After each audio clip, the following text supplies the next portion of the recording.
大家好，我是娟子。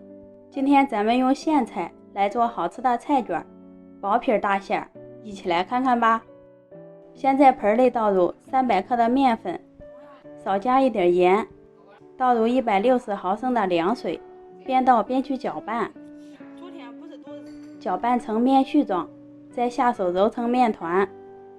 一次揉不光的话，先醒上5分钟再揉。像这样偏硬一些的面团，醒上20分钟。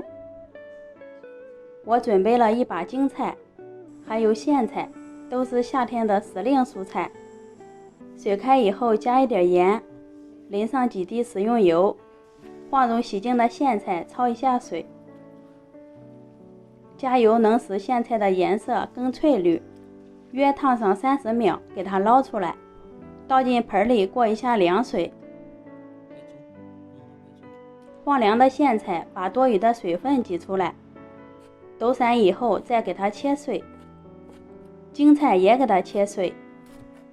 泡好的混丝切成小段，所有食材都放到一个盆里，先淋上一些食用油，充分的搅拌均匀，防止加盐之后苋菜腌出水分。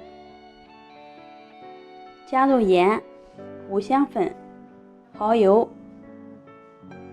淋点香油，再次给馅料搅拌均匀就可以了，先放在一旁。醒好的面团不用揉，搓成长条，切成大小均匀的面剂。拿一个面剂先搓长，再用掌心压扁，擀成一个长方形的面皮。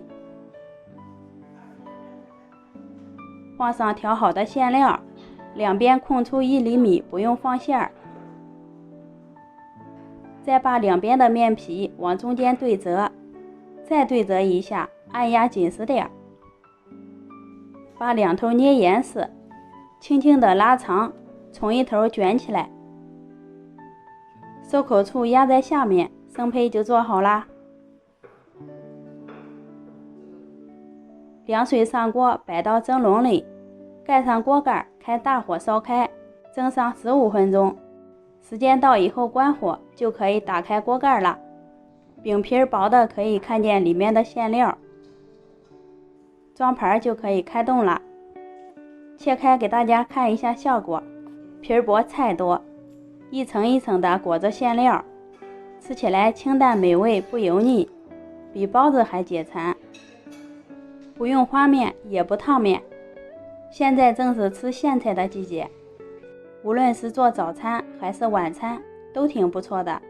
喜欢的朋友关注一下，帮忙转发收藏，谢谢您的观看，我们下期见。